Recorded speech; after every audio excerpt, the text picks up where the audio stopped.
RPGs are extraordinary games that draw you into expansive worlds filled with rich content. These immersive experiences can take days to conquer, showcasing a plethora of unique characters and captivating stories. It's a genre we've all explored at some point. Today, we're diving into a true gem of the early days of the PlayStation 2.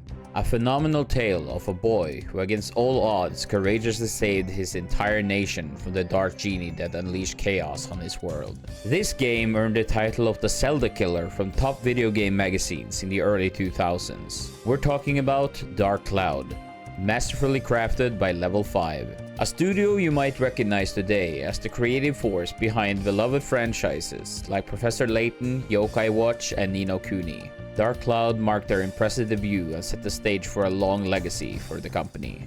Dark Cloud is brimming with content, offering players a multitude of locations to explore and dungeons to conquer. The game also encourages the player to build and customize their own towns with parts collected throughout their journey, significantly enhancing its replayability. Now, let's get to the heart of today's topic. While Dark Cloud typically requires around 30 hours to complete, speedrunners have discovered a plethora of glitches that allow them to finish the game in just 14 minutes. Let's dive in and see how they accomplish this feat. This is Dark Cloud Any %.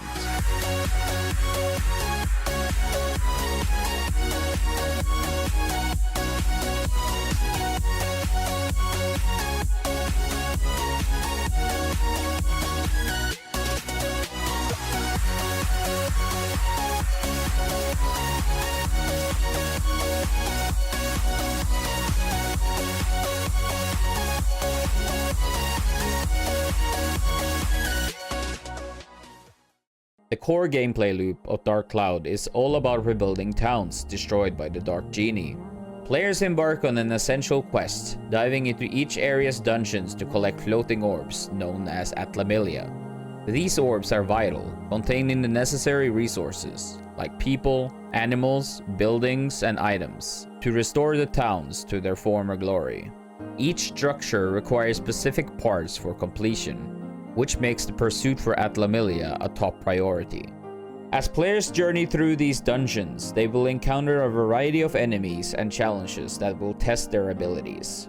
Once all the floors in the dungeon is cleared and the town is fully restored, players will confront the boss of that dungeon. Defeating this boss is essential to advance to the next area. The game boasts 6 main areas, each offering unique challenges. Norune Village, featuring the formidable Divine Beast Cave, home to Dran.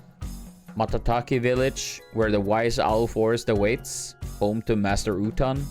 Queens, which includes the treacherous shipwreck, home to Lasaya. Muskalaka, featuring the intriguing Sun and Moon Temple, home to King's Curse. Yellow Drops, showcasing the mysterious Moon Sea, home to Minotaur Joe. And finally, Dark Heaven Castle, with the imposing Gallery of Time, where the ultimate challenge resides, the Dark Genie, the game's final boss. With a solid understanding of the core gameplay structure, we can go ahead and take a look at the speedrun. When selecting to create a new game, we are asked to name our main character. By default, this is set to Toan. On this menu, we want to hover over the button that normally brings us to the numbers and symbols page. Then press X and down at the same frame. This will open the Japanese text menu, which is a leftover from the original Japanese release of the game. This menu is normally not accessible on the English release, but moving down to the text selection box while telling the game to switch to the next set of characters, it ends up opening it. Once in this menu, we want to add one character to the name, being this character. This katakana basically means A in the English alphabet. This character will be very important later in the run, but for now, we confirm our choice and move on to the game's intro scene. After a few cutscenes, we gain control of the main character. From here, we need to visit the mayor's house and get the key to the dungeon in this area. After receiving the key and some resources from the mayor, we exit the house and immediately use the diorama feature to move down to the entrance of the dungeon. Once that's been done, we're ready to enter the dungeon. Our goal is to collect all the parts needed to build Gaffer's buggy, which requires 5 components: Gaffer's buggy, Gaffer, lamp, sign, and supplies. The Divine Beast Cave, the dungeon we are entering, has 15 floors, but we only need to visit 3 of them to collect the parts we need. In reality, we can limit our exploration to just 2 floors. However, the chances of obtaining the correct parts by the time we leave floor 2 are so low that it's not worth resetting for. On floor 1 there is a lamp available, but it has only 1 out of 8 chance of being found, making it not worthwhile to pursue. Instead, we will focus on collecting the gate key as quickly as possible to progress to the next floor, as it's required to enter the next floor. A small fun fact about the gate key is that it cannot be dropped by bats, which are enemies encountered in the first dungeon. This causes speedrunners to ignore the bats and target other enemies instead. On floor 2, we can collect the remaining drops. But there's another complication. There are only 5 Atlamilli on this floor that can contain the parts we need, while the others contain static items that we don't require. Given all this randomness, the chances of obtaining what we want by the end of floor 2 are extremely low. Therefore, we will focus on gathering Atlamillia while navigating through this floor. The probability of acquiring all the necessary parts when leaving floor 2 is just 0.001% chance. We have a much better chance of finding the remaining Gaffer parts on floor 3. But this is still random, so to achieve a successful dungeon visit, we will need some luck. Something we also need to find is a weapon and an attachment. These will come to play later in the run. They're not required, but will speed things up. There are, however, ways to speed up our explorations of the floors. First, we have attack cancelling. To cancel your attack animation, press R2 to enter first person view, then turn it off immediately. This will speed up battles and help you escape from stronger enemies before they can attack you. Next is diagonal running. When moving around in a dungeon, keep your character at a 45-degree angle from the camera.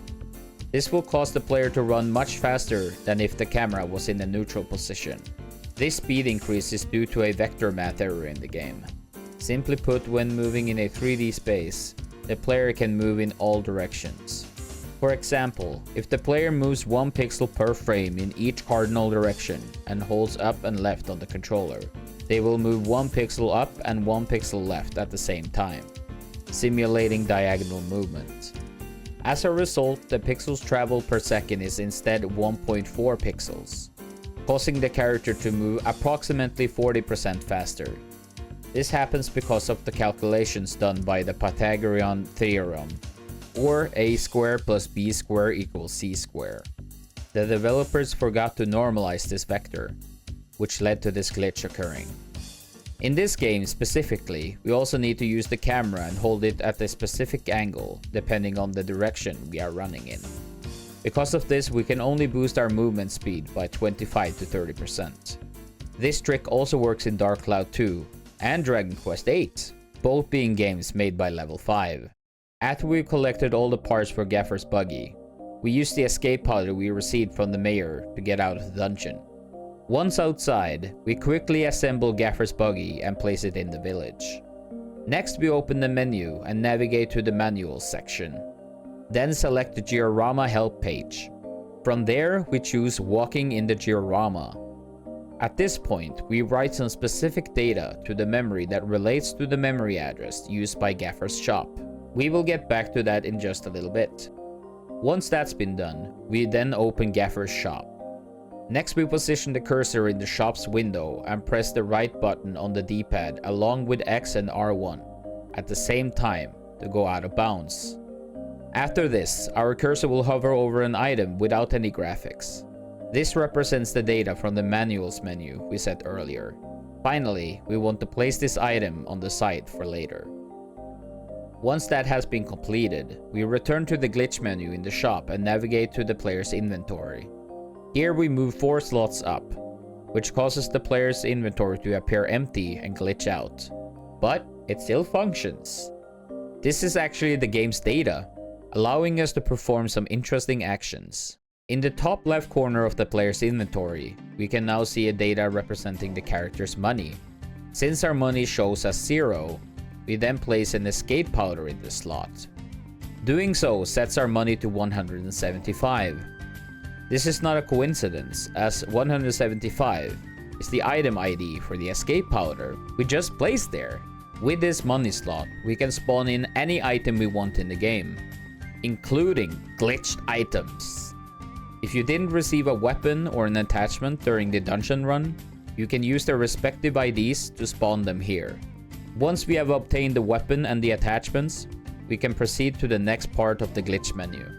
After acquiring the desired items, we can also overflow our money, maximizing it to the maximum amount we can hold, which is 65,535. Next, we want to purchase items until we have 51,275 remaining. This amount will allow us to access the character we specified in Toan's name at the beginning of the game. We access this glitch menu once more to grab the item labeled 51,275. This will cause the cursor to go haywire and not display the item, even though it's present. We then have to place it in a slot in the player's inventory. As long as it's placed in a specific area of the attachment tab, everything will be fine, and we will find later usage for this item. Next, we overflow our money using the first item we generated to set the new value of 12,536. Once again, we access the glitch menu, but this time the cursor will indicate that we're holding something. We will also revisit this item later. We will now proceed to delete the inventory. Please note that this action does not affect the weapons and attachments. Additionally, this will reset your inventory to 0 out of 0, meaning you will not be able to hold any items. This will enable us to access the glitch menu at any time without needing to perform the glitch again. Once this has been done, we will take the item numbered 51,275 from earlier and place it in a specific slot. This will transfer that data into a second weapon we have. For clarification, this is the item connected to the katakana character in Toan's name. We begin by selecting an item, in this case, the revival powder, and placing it in the player's inventory to duplicate it. Next, we pick up a piece of bread and place it in a specific slot, which will unlock the world map, allowing us to travel to the end of the game. First, we can exit Gaffers and continue the glitch within the player's inventory. Now we have the revival powder in our active item slot, along with an invisible item, which is the 12,536 item from earlier.